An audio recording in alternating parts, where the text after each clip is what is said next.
Jaya Shriman Narayana.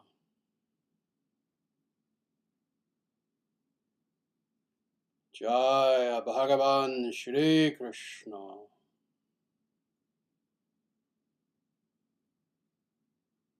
Jaya Shri Guru.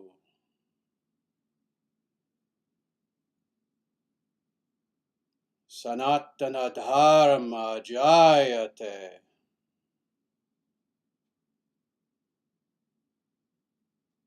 Dharmarashtra Jayate.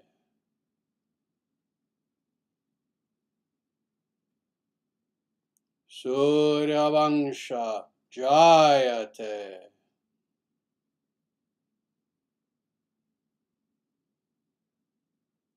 Om Hari Om.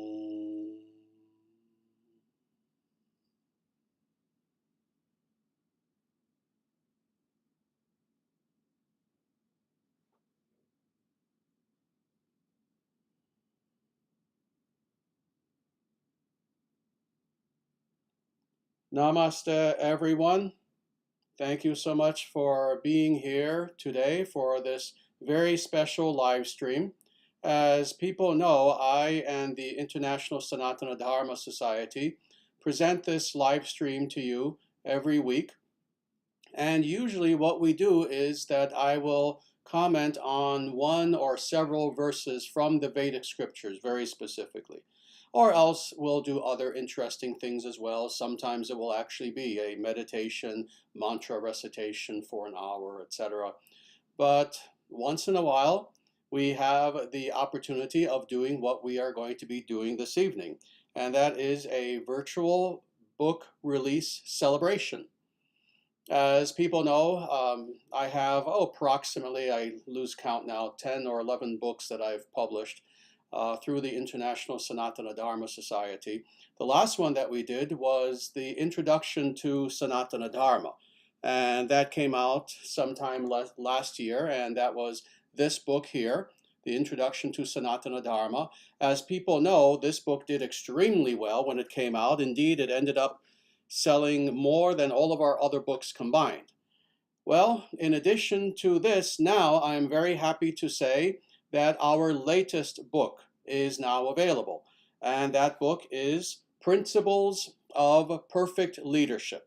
Principles of Perfect Leadership. This is what the book looks like. And this is indeed what we're going to be celebrating today, the fact that this book is now out. And I want to thank Nick for creating a beautiful cover and so many people who helped with this book, with the formatting and proofreading, editing, etc., and people who just helped in so many ways to help to put the book together.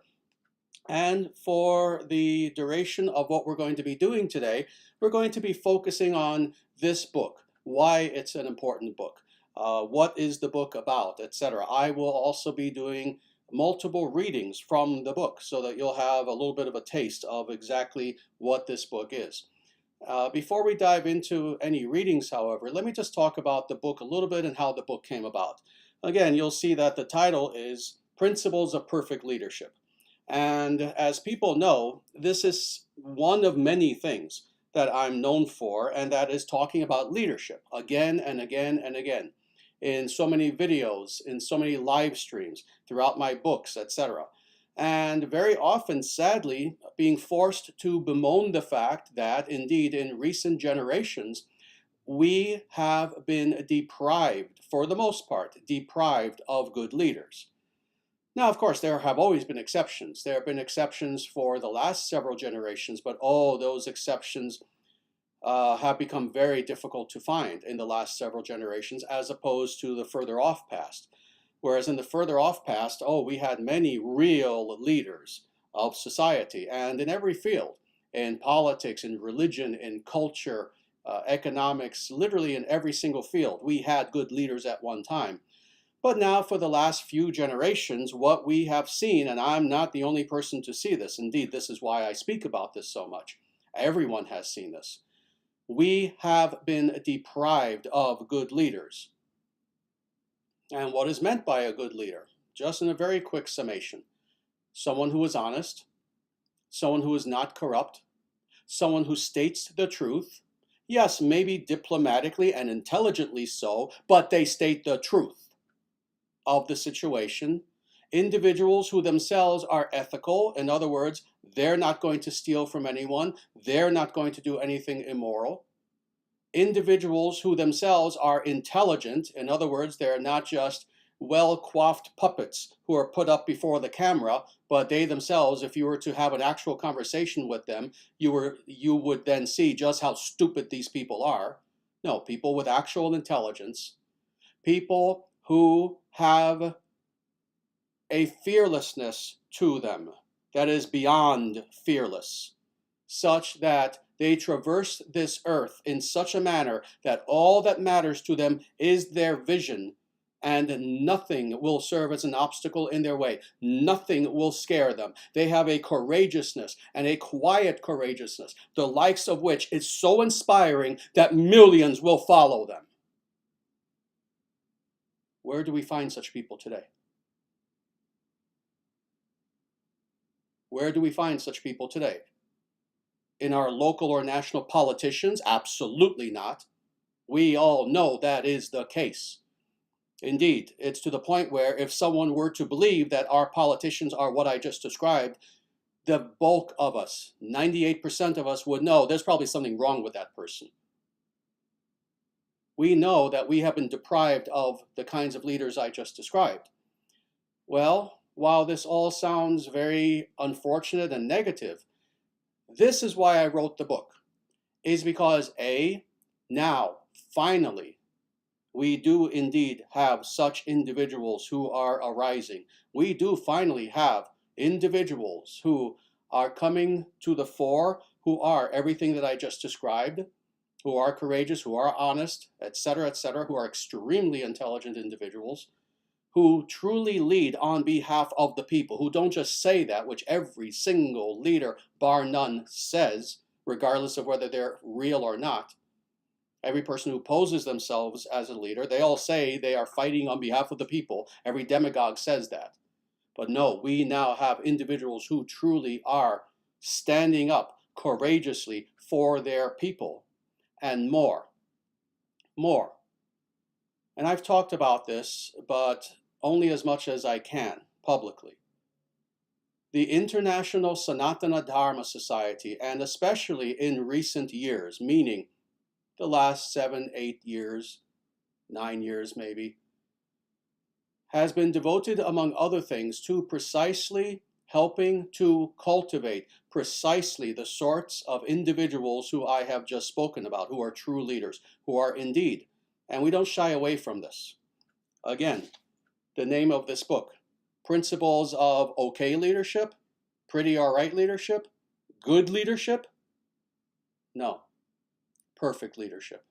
That is what we're seeking. That's what we're seeking in our hearts, and we know that. We're seeking someone who we can trust. And what does that mean? That means that if that individual is going to stand up on a podium and claim, I am your leader, they better be perfect, because we have had enough of the opposite. Well, this is why this book was written, was in order to help individuals who indeed already inherently have that leadership quality to them, to help to cultivate this inherent leadership quality in such a way that it then comes to the fore in such a way that such individuals can be activated upon this earth to lead our people into the coming golden age. That's why this book has been written. So if you feel that maybe you are such an individual and you want to be a leader, and not necessarily a grand leader who's going to rule a nation, but no, a leader in your state, maybe in your nation, in your community, a leader of your society, of your neighborhood. If you want to certainly be a future leader, and we will have many hundreds and thousands, if you want to be a future leader who will help with the International Sanatana Dharma Society to have this movement grow to all four corners of the earth and to transform this world, then this is the book for you. Principles of Perfect Leadership. Now, all that being said, Let me say that this book is quite unique in many, many, many ways. Certainly, the topic itself is very unique in that indeed it is talking about how to be a perfect leader, number one. Number two, it is explaining this in perfect terms. In other words, in accordance with the ancient wisdom that is found there in the Vedic scriptures. Nothing that I contain in this book is made up. Modern theory, modern psychology, modern leadership theory, etc., etc. No, on the contrary, everything that is contained in this book stems back to the most ancient teachings available to humanity, known as Sanatana Dharma, known as Vedic literature. And more, this book is even structured in a very specific way. It is a modern day sutra. For individuals who have been here in the past and you've heard me speak about the many genres of Vedic literature and how one of those genres is what's called the sutra literature. And the sutra literature has a certain way in which of necessity it is composed. So somewhat short aphoristic style writing, number one. Number two, done in a specific way that it is indeed axiomatic in nature. Number three, that it has a certain flow to it. Fourth, that it has certain elements that must be there in all sutra literature, including the very beginning sutra, the very beginning aphorism in which what is about to occur is stated and the reader is challenged. Also, in the same very first chapter, there has to be an epistemological clause in which you state to the reader that these are the criteria for having achieved perfect knowledge that I used as the author in order to write this book, and etc., etc. There's certain criteria that makes a sutra work a sutra work. And there's much more that I can go into, actually, but I don't want to spend the whole hour talking about what makes sutra literature sutra literature.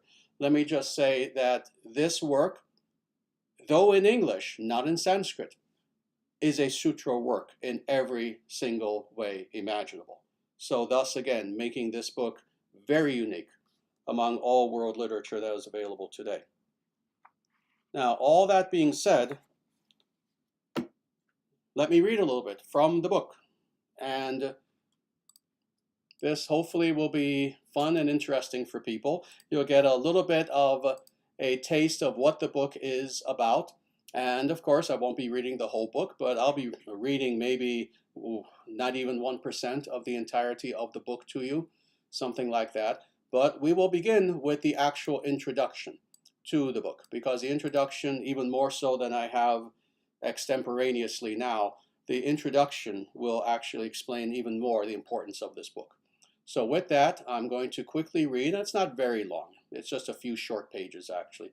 But I will read to you first the introduction to the book, and then after that, we'll go into the actual contents, the actual substance of the book, and I'll read to you some of the wisdom that is in here as far as how to become a true and perfect leader. So first, the introduction. The beginning decades of the 21st century have been an era during which we have witnessed the proverbial perfect storm of multiple crises all hitting us at once. These numerous challenging events that we have experienced have included political, social, economic, cultural, religious, and health, including individual and pandemic crises, both large and small, the likes of which have not been attested to in previous history. These many problems have been catastrophically debilitating in myriad ways, very often leading to ill health, poverty, anxiety, a deep sense of hopelessness, and depression, injustice, dwindling faith in the spiritual, and overall suffering for untold hundreds of millions of people throughout the earth. The actual root foundation of our world's compounded crises, however, has not actually originated from any one of these specific areas of concern themselves.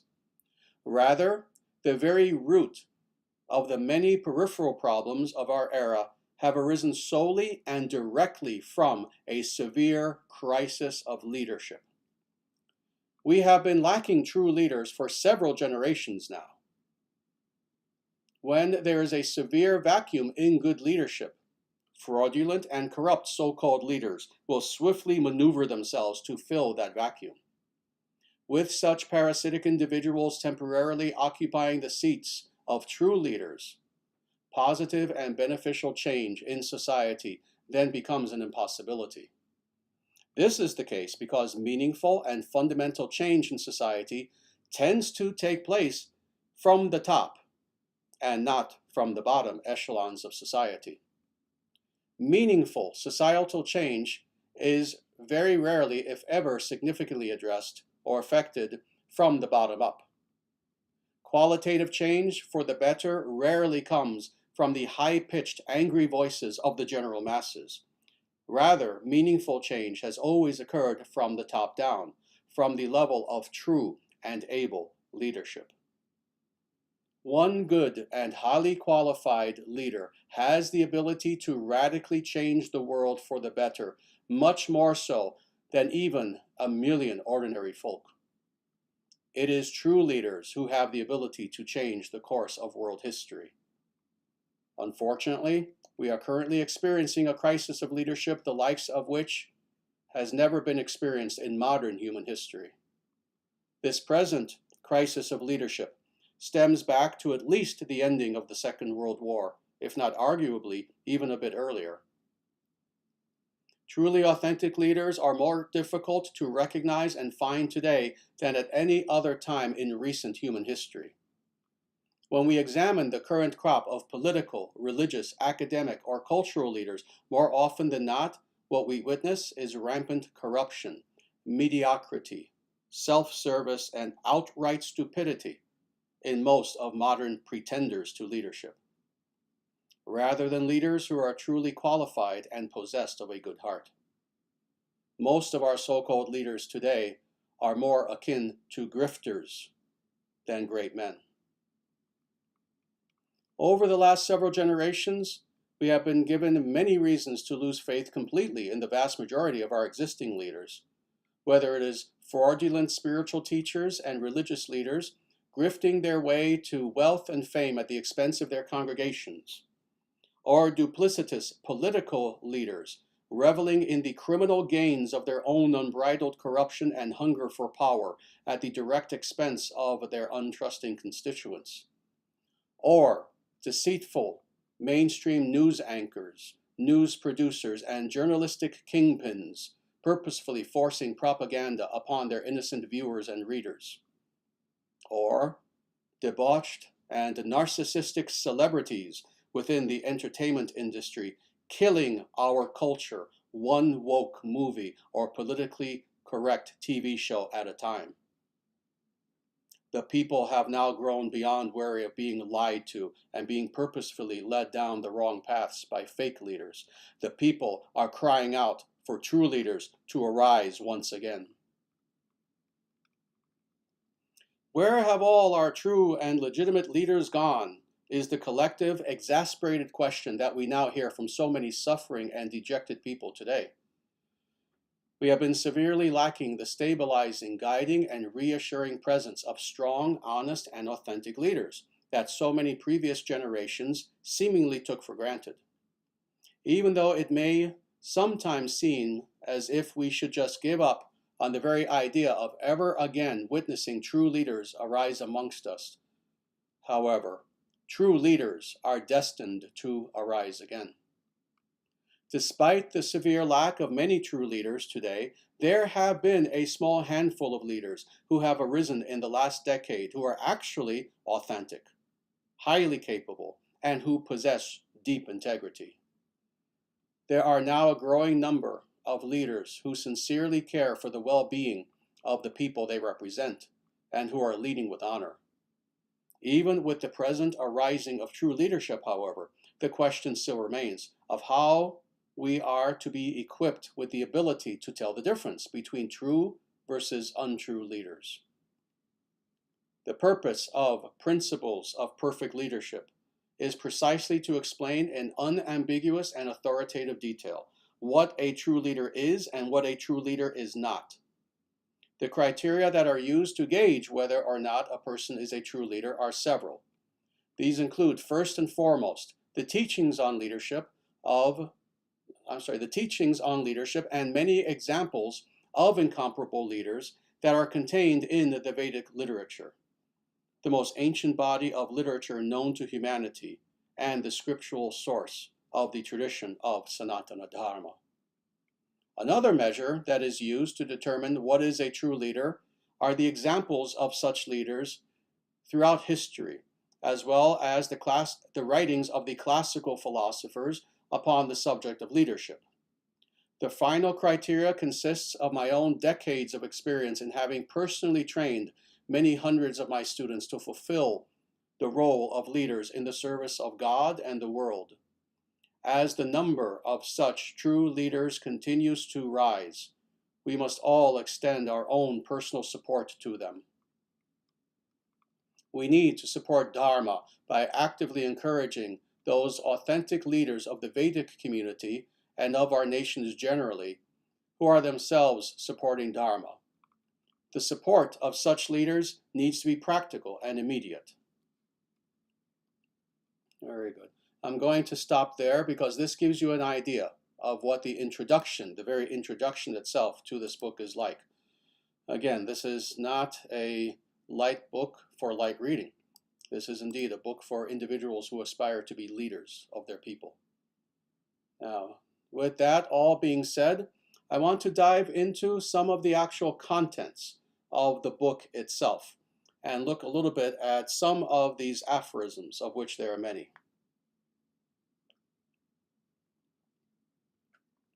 The book itself is divided into 5 chapters. What traditionally in sutra literature in Sanskrit is called adhyayas. There are 5 adhyayas, 5 chapters to this book. So we will be giving a little bit of a sample of aphorisms from each of these 5 chapters that are here. The first chapter is called, very simply, Basics of Leadership. And this aphorism is from chapter 1, Basics of Leadership. And this is chapter 1 and the second aphorism. And it proceeds in this way. A perfect leader is non-distinct in his essential nature from the spirit of his people. He personifies the very best of his people in every and all respects. He and his people are forever united as one. He is an individual who manifests in his unique personality the highest aspirations of his people and who actively inspires and guides his people in the achievement of those lofty aspirations. He represents the very best of what his people are and can be. When a distinct group, people, or nation is blessed with such a rare leader, they are manifestly assured of achieving all positive attainments, victories, and prosperities. Being devoid of such a true leader, the people are at the mercy of terrible evil. Very good. So that is from the very first chapter. And now we'll go to the second chapter, and again, a few examples of some of the aphorisms. The second chapter is called The Qualities of a Leader. The Qualities of a Leader. And now this is the second aphorism from chapter 2. The most important personality trait of a leader is dhira, or gravitas. A leader possesses the seriousness in attitude, the stability in personality, and the self-possessed restraint of the mightiest mountain. A true leader only smiles when the situation calls for it, does not constantly joke with others, does not engage in petty quarrels with detractors, or debate endlessly the merits of his vision. The leader is like unto a tremendous mountain, the firmness of which is unquestionable. When you observe the gravitas of a leader, it is as if you are witnessing the presence of a human mountain. The leader is unmovable by any force in creation, with the exception of doing that which sustains Dharma. Very good. Continuing now with the second chapter. Now this is aphorism 5. And it proceeds in this way. A true leader observes a disciplined and daily practice of meditation. A true leader has a strong, disciplined, and focused mind. His mind is as sharp as the steel of a powerful sword. If a person is incapable of sitting still in the disciplined silence of meditation with deep commitment for a significant duration of time, then that person is not qualified to be considered a true leader. A true leader is nothing less than a master of meditation. Very good. Continuing now in chapter 2 of Principles of Perfect Leadership. This next one is a very interesting one because I formulated in the form of a syllogism, of an actual syllogism.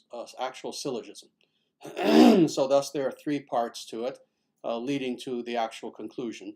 And this is speaking very specifically, and I don't want people to ever misunderstand, there are good leaders who are men, there are also good leaders who are women. This has been true historically.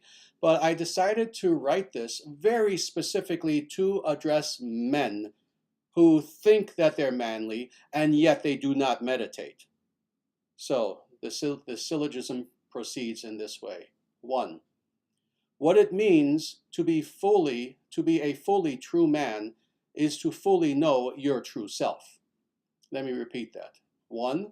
What it means to be a fully true man is to fully know your true self. 2. It is only via the discipline of meditation that you can fully know your true self. And now the conclusion. Therefore, fully true men are only those men who engage in the discipline of meditation. So thus a perfect syllogism. Very good. Now, next we're going to do aphorism 8 of, again, chapter 2. A wise leader has complete control over his emotions and mental faculties.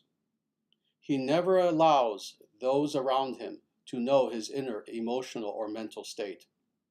His feelings and thoughts remain a mystery to those who approach him. He keeps his feelings and his thoughts exclusively to himself, only sharing a fraction of his feelings and thoughts with those from whom he is actively seeking trusted advice. One who feels the constant need to express his feelings can never hope to be a leader. Only a child, a woefully failed adult, or someone with nothing of any real value to accomplish in this world expresses his emotions and thoughts too freely. Now let's go on. Again, we're still in chapter 2, but now this is aphorism 23. So again, I'm just giving people little examples of what these aphorisms are like. I'm only giving you about 1%, if even that, of the aphorisms that are contained within the book. So now this is aphorism 23.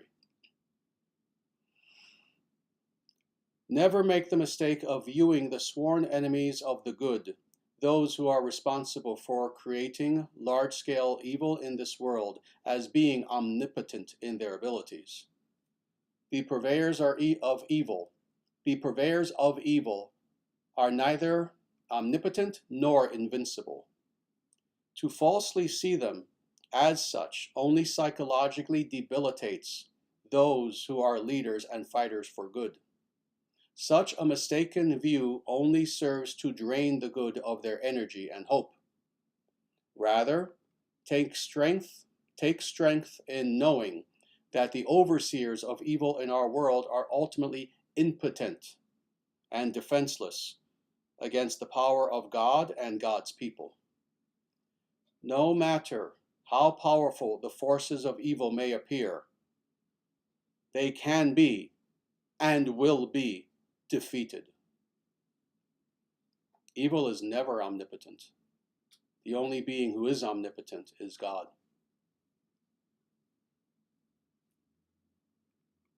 With that, let's go on to a few samples from chapter 3, Adhyaya 3. And this chapter is entitled Leadership in Action. Leadership in Action. So we will begin first with the fifth aphorism in chapter 3 of the book Principles of Perfect Leadership.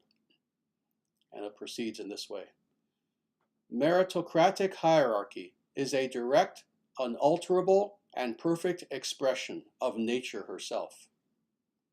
Throughout history, nations have only been successful in direct proportion to the degree to which each specific nation has respected and upheld natural, social, hierarchical norms.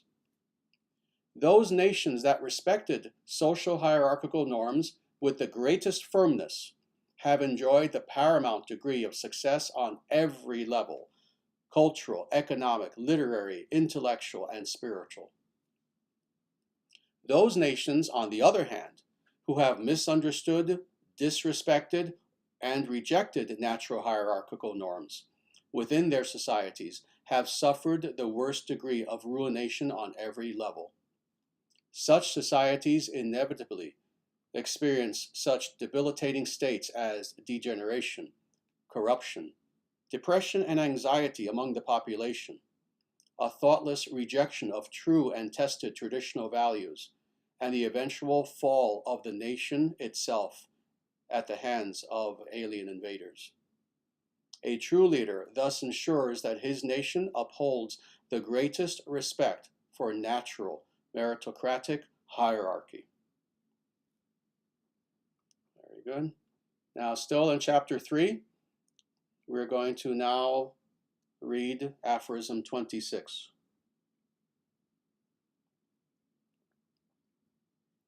Innocence.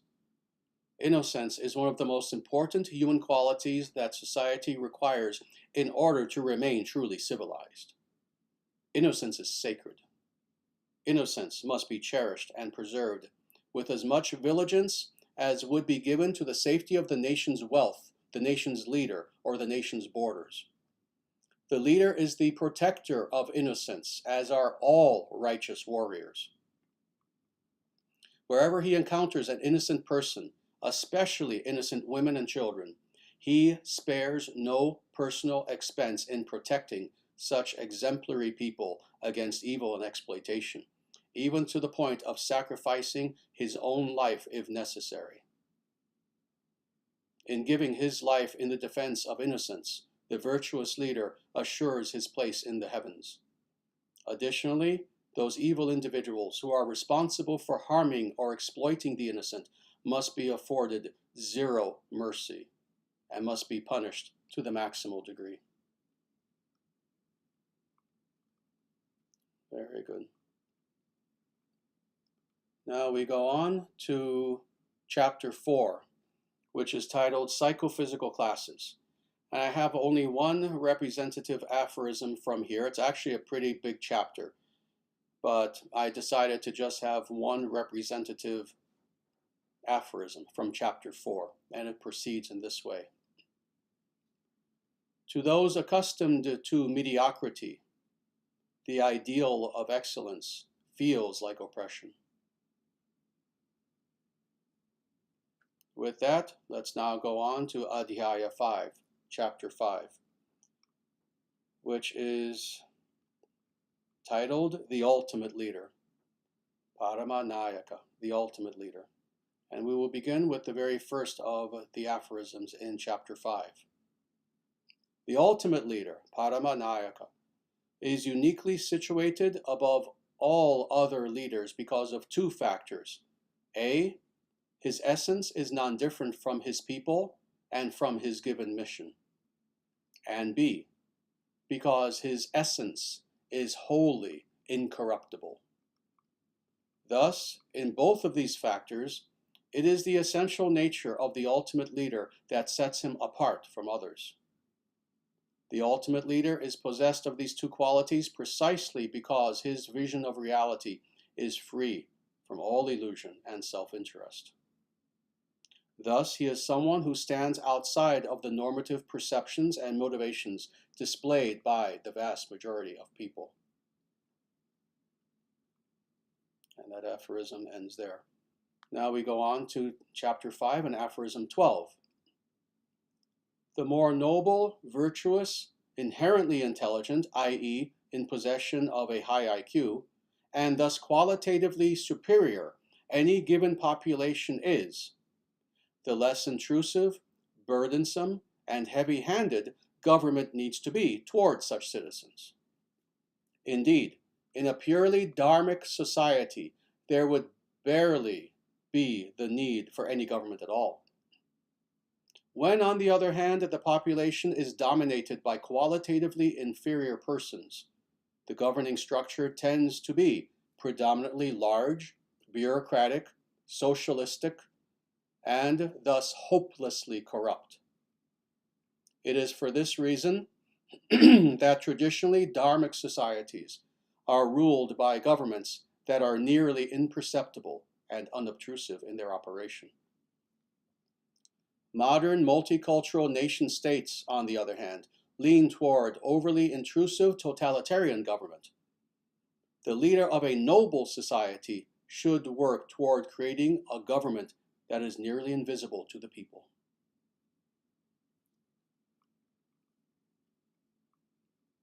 If any of you have read Tao Te Ching, you understand that last aphorism very well. Now we're going to look at, again, chapter 5 and aphorism 13.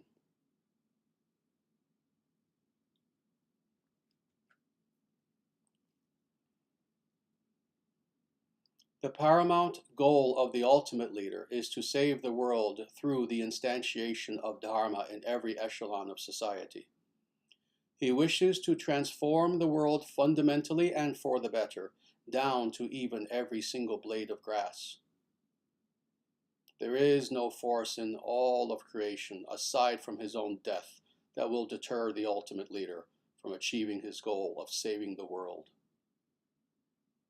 In his determination to fulfill his mission of saving the world, the ultimate leader possesses a will as strong as titanium. There is nothing that can stop the victory of Dharma. Nothing.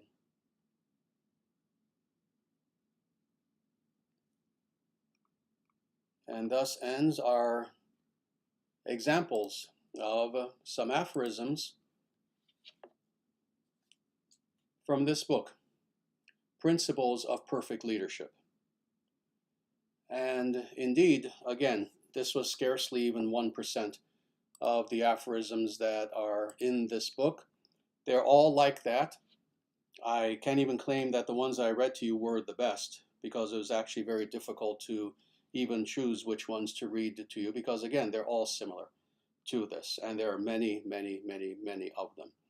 So again, if your goal is indeed to understand true leadership, either A, because you yourself wish to be a true leader in this world, and a true leader meaning a servant of your people, a servant of Dharma, a servant of God. If this is your goal, then please purchase this book today, Principles of Perfect Leadership. The book is available on Amazon. I believe the link to the book has been put in the chat. I know it's also in the description. So if you don't see it in the chat, please just look at the very description of this video and you'll see it. And very nicely, I was informed approximately an hour before the live stream started, actually, that the Kindle version of the book will be available very, very soon, meaning that it's done, it's uploaded. At this point, we're just waiting for Amazon to review it and then okay it. In the past, we've seen that with Kindle books, usually it takes no more than about 24 hours or so. So if the book in Kindle version is not available right now when you go look, it will be within maybe the next 24 hours or so. So this is wonderful that we have multiple formats of this book. For myself, as people who know me know, I like a physical book that I can hold in my hand, that I can actually open the pages to and look at, that I can smell. I love the smell even of books. I am a book collector. I have approximately 3,000 books that I own in my library, my personal library. So I'm very happy with the actual physical book. But if you want the Kindle version, that will be available very, very soon. Very good. Wonderful. So with that, I thank you very much for being here with me for this virtual book release party and celebration. And with that, we have a little bit of time, and I would like to indeed see at this time if there are any questions, either about the book itself or about leadership, or for that matter, any aspect of Sanatana Dharma that you wish to ask sincerely that I can answer for you. I'm not, as always, I am not in any way, shape, or form going to answer anything about politics whatsoever or anything too controversial. Rather, I want to speak about spirituality. And again, if you have any questions about the book itself, please feel free to ask. And with that, I'll give people a few more seconds because there is a time delay. And as soon as the questions come in, it'll be my pleasure to begin answering.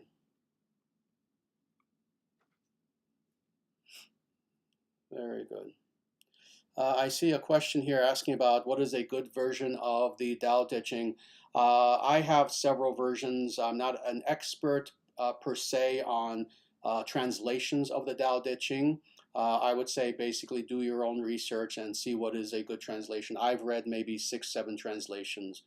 And honestly, at this point, I can't even remember which ones I thought were better than others.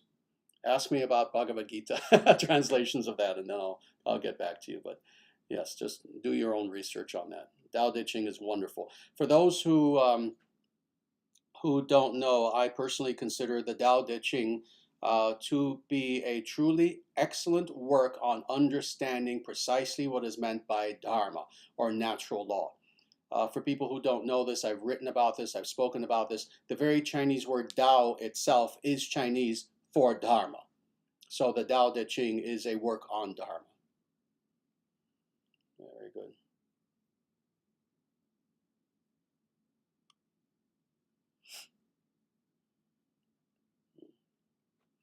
Good, very nice. Here is a very nice, very interesting question from Pippin. Number one, I like your name. I am a radical fan of Lord of the Rings, as people know. So I like your name. And you ask, Namaste Acharyaji, can the Narasingha mantra be used to help drive away lustful thoughts, or just use the Tiru mantra? Good question. I would say primarily use the Tiru mantra, that is the Om Namo Narayanaya. However, the Narasingha mantra also can be very helpful depending on several things.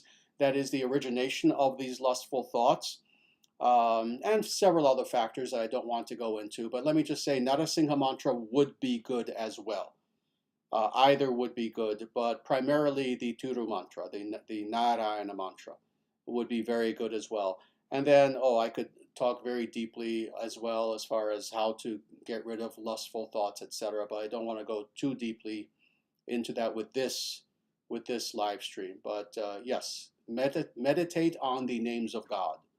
This is what will help you with everything, including the peripheral concerns like, getting over addictions of any kind. Yes, how to rid yourself of lustful thoughts, etc. Focus on, meditate upon the names of God with great devotion, and that is what will help. Very good.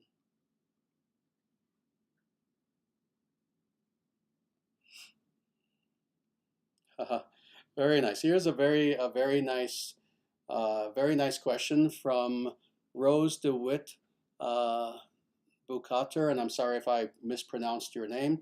And it is, Namaste Acharyaji, do you have a favorite aphorism from the book? Very nice. Good question. I have actually thought about that quite a few times since writing the book. I've narrowed it down to my favorite, maybe 12. My favorite dozen. And this truly is the case. I'm being quite honest when I say that it's very difficult to say there's one specific aphorism. Let me just say, of the aphorisms that I read tonight, these are among my favorites of the aphorisms. So yeah, I can't narrow it down to one because, again, the aphorisms are kind of unique even in comparison to each other, but I couldn't narrow it down to one. I'd say there are at least a dozen aphorisms that I would have to put in the category of my favorites. So I hope that answers your question somewhat.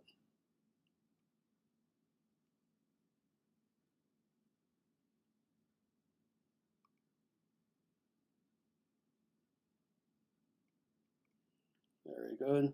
And please give me just a few moments to look at these questions. There are many questions pouring in.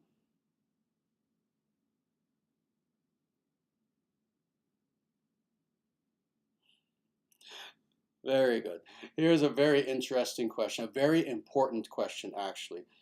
This is from Inspirational Mindset, and it is Namaste, Sri Dharma. I have been hearing that in order to be a man, one must be a quote-unquote bad boy. One must have a quote-unquote bad boy attitude in order for him to have respect in society. What is the Vedic view of this, please? Namaste.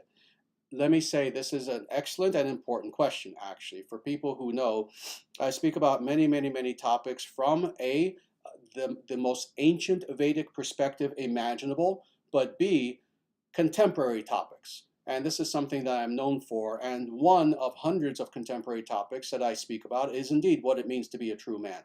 And let me answer your very pertinent question, actually, very good question, in this very simple way. So you say you've heard that from some quarters that what it means to be a man is to be a bad boy. Bad boy. Boy. There you have the answer in and of itself. If an individual acts like a bad boy, they're a boy. They're a child. They're not a man. So in the very wording itself is your answer. Indeed, what does it mean to be a real man? What it means to be a real man is that you are strong indeed like a mountain and you have gravitas, but it's quiet. It's not loud. It's the Sigma male. It's the individual who is not loudmouthed, but the moment that he is needed in a crisis, he is there when everyone else is running away in fear. That's a real man.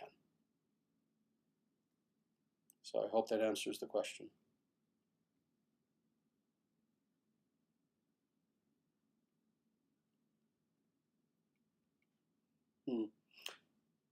Good question. This is a very deep metaphysical question that I probably won't be able to go into too deeply, but I'll begin at least to address this. And this is from Om Namo Narayanaya, and it is Namaste Sri Acharyaji. Srila Prabhupada said, "We are all spiritually female in relation to Krishna. Is that true?" Yes, if understood in the proper context. When it comes to the idea of male-female, what we're speaking about is not merely biological-wise, not even just gender-wise, because again, when it comes to this idea, and I've spoken about this in several places in the past, when it comes to the idea of male-female, masculine, feminine, this can be understood in several ways, and for 99.9% of people, they tend to understand it in the most in-your-face, most pedestrian sort of way, and that is biology. That is biological male, biological female. We know that in a higher sense, there is gender, for example, in language, which has nothing to do with biology. But then ultimately, and there are several other categories, I'm not going to go through them all. Ultimately, there is metaphysical gender, where you have the idea indeed of the masculine and feminine understood metaphysically, which has nothing to do with biological gender whatsoever. These are metaphysical categories of being. Now, it is with that latter understanding that we can now understand indeed Prabhupada's statement, which is indeed accurate. Prabhupada stated this several times. And what he was speaking about is, and you stated correctly, spiritually female. In other words, metaphysically so, specifically in relationship to God. Now, if we understand what the metaphysical distinction is between masculine versus feminine, again, we see it has nothing to do with being a man or a woman, but rather it's relationship oriented. It's oriented in the sense of moiety. To go very deeply into this, please look at my book, The Shakti Principle, because I go extremely in depth into what it means to have masculine and feminine in the metaphysical sense versus every other sense. But yes, Prabhupada did say that, and it applies, again, metaphysically, not biologically. Because when you're talking about the spiritual realm, biology does not apply in any way whatsoever. So I hope that answers the question somewhat. Again, give me just a few moments, please, as I look at the rest of the questions.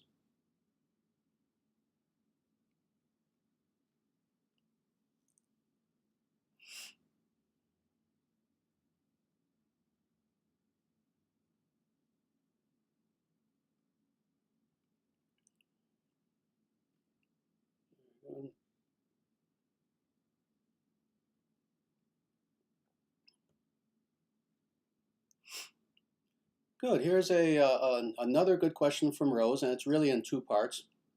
Is there a difference between being a female leader and being a male leader, other than the gender itself, of course?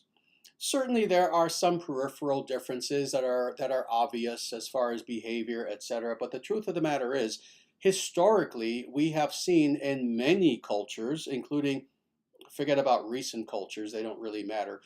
Ancient cultures, we've seen this in Europe, we've seen this all throughout Asia, we've seen this in the history of India, that indeed you have had both. You've had emperors and empresses. You see this in Japan, for example. There have been many empresses.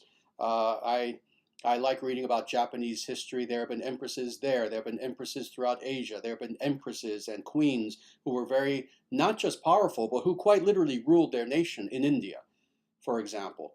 And really, the most important factor is that indeed they are a true leader. You know, for those individuals out there who are pretend men, and they'll say, "Well, I'll never be ruled by a woman." Well, this is what you need to ask yourself: Would you rather be ruled by a mediocre man or a woman who is a true queen, and thus representing the very essence of your nation and your people? I know my answer to that. So this is what is of importance, is that, again, whether that true leader is a man or a woman, what is of importance is that they are a true leader. That ultimately is what is of importance. Very good. Hope that answers the question.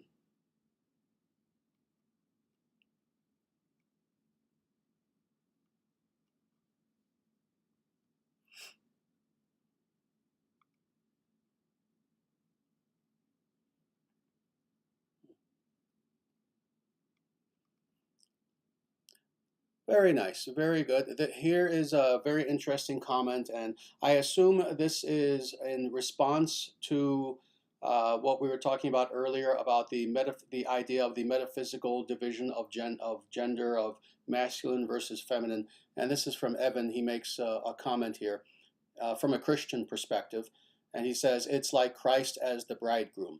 Indeed, in a way, it is. Yes, it is indeed. We know that in some traditions of Christian mysticism, there is the idea that Christ is the bridegroom, and that if you're a devotee of Christ, it's like you are marrying Christ in a way. It doesn't matter if you're a man, woman, it's a metaphysical concept that's of importance, that you are the servant of Christ. That's the important thing. So indeed, you find this concept, and this is something else I meant to say, you find this concept in many, many ancient religions, and even a not so ancient religion, i.e. Christianity. So indeed.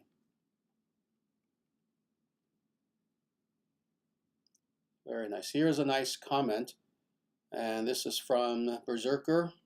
Good name. And the comment is, "It is always so inspiring to listen to you, Sri Acharyaji. You are invaluable in this day and age. Your work, the most important. I offer my sincerest gratitude and obeisances to you, for you are true." Wonderful. Thank you very much. I'm very, very humbled by your very, very kind statement and for that recognition. Thank you.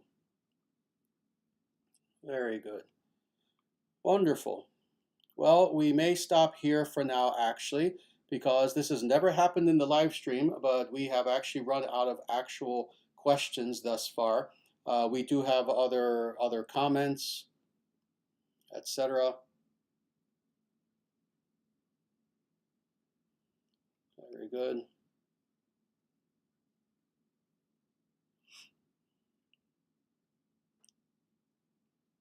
Very good. Yes, again, a lot of comments, no other questions, and I don't want to just read, just go on for several minutes reading these wonderful comments.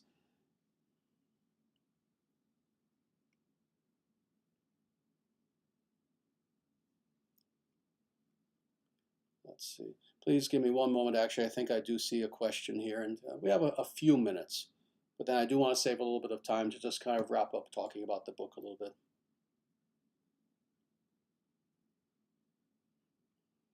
Very good. Here is a question. This will be the last question that I'll take from people because, again, I do want to wrap up in a few minutes. This is from Anantashesha, and it's actually a good question, a very practical question. And it is, Namaste, Sri Guruji. Can you help us understand how to best engage in sattvic recreation in this age of Kali, since we no longer drink, smoke, or barbecue, how to engage in this pastime? So that is sattvic recreation. Indeed, this is a very good question because recreation is part of life. You know, again, it's a very unfortunate stereotype that so many people have about what it means to be a spiritual person, even someone who's dedicated to spirituality. And that is that if you're going to be a spiritual person, fun no longer exists for you. That you become this somber individual, overly serious, not just gravitas, but beyond that. To the point where, oh, you're not allowed to watch a movie, you're not allowed to listen to one song that is, let's say, secular in nature or something like that. No, this historically has never been the case. It has never been the case, actually, that if you're a highly spiritual person, that therefore you must renounce every form of recreation whatsoever. Like everything else within the material world, everything is categorized into one of three categories. That is either tamasic, that is, it can be something that is indeed denigrating to the human person, or it can be rajasic, that is something that is very passion-inducing, or it can indeed be sattvic, that is pure, wholesome, healthy, etc. Well, like with everything else within this material world, there are indeed recreations and ways of having fun that are considered to be sattvic. This has always been recognized throughout the totality of Vedic culture and civilization and throughout the Vedic scriptures. Don't challenge me on this.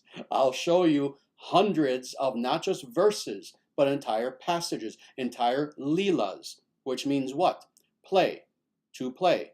God himself has leela. God himself will do things for fun. And do you think you're above God? So yes, indeed, it is possible to be a highly spiritual person and to yet do things that are recreational in your spare time. In your spare time. You can do this as a family, especially. You know, oh, if you have a family and you have young children, what, you're not going to play with them? You're going to claim, oh, I'm too spiritual. No, there's something wrong with you if you're not going to play with your own children.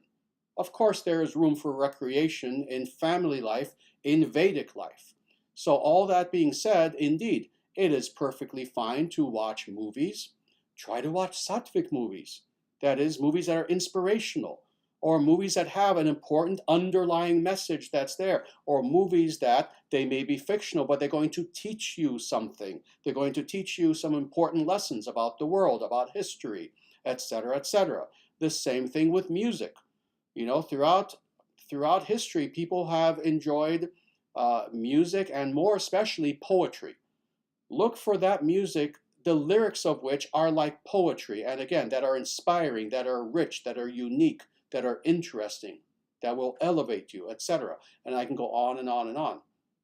So indeed, it's not necessary to be a false renunciate, to quote Prabhupada. A false renunciate, to quote Prabhupada, and just say, no, no, no, that's all Maya. I will not watch Lord of the Rings. You better watch Lord of the Rings. I gave a major talk on Lord of the Rings and the spiritual content of Lord of the Rings. You better watch Lord of the Rings because it will change your life if you haven't seen it. If you're a yogi out there, somewhere in Brooklyn, somewhere in Los Angeles, if you're living amidst Maya, you better watch something as inspiring as Lord of the Rings, unless you want to fall down. You see, this is why you must temper your seriousness with also, indeed, other things that will also inspire you. Look for inspiration everywhere. So recreation, yes, have fun. Play wonderful games with your children, with your family. Do things like this as long as they are wholesome, as long as they do not detract from your spiritual life. So Ananta Shesha, to answer this very specifically, how do you know if a recreation is indeed sattvic? It does not detract from your spiritual life. Then it's sattvic, then it's wholesome. Good. All right, we will end there because at this point we're a little bit past the hour. So again, I want to thank you all for being here and to just remind you, please get this book. This is not a pitch for selling books. People may not be aware of this, but when I write a book, the copyright is then owned by the International Sanatana Dharma Society. So if we sell one of these or we sell 100 million of these, the money goes to our movement, period. The reason why I'm telling you to buy this book is because what we are lacking today are true leaders. If you want to never be deceived again by some individual who is practically demonic, but they have all the facade, they have the facade of a good leader, they have really well done hair, etc., etc., they look good on camera. If you want to no longer be tricked by such people and you want to know what a true leader is, or if you yourself aspire to be a true leader, this is the book that will show you all the above. Principles of Perfect Leadership. So with that, we end here. I thank you all, as always, very, very much for being here with me this evening. Please be with us again next week when we have our next live stream. And with that, namaste.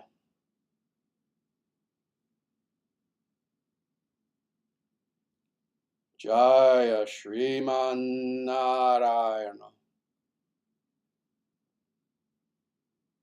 Jaya Bhagavan Shri Krishna. Jaya Shri Guru. Sanatana Dharma Jayate. Dharma Rashtra Jayate. Surya Vangsha Jayate. Victory to Sanatana Dharma. Victory to the Dharma nation. And victory to the Solar dynasty, the source of all true rulers and perfect Chakravartins upon our earth.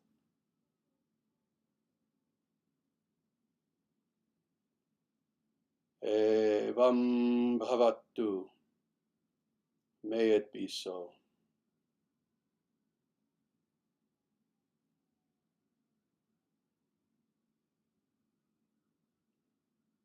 And with that, everyone,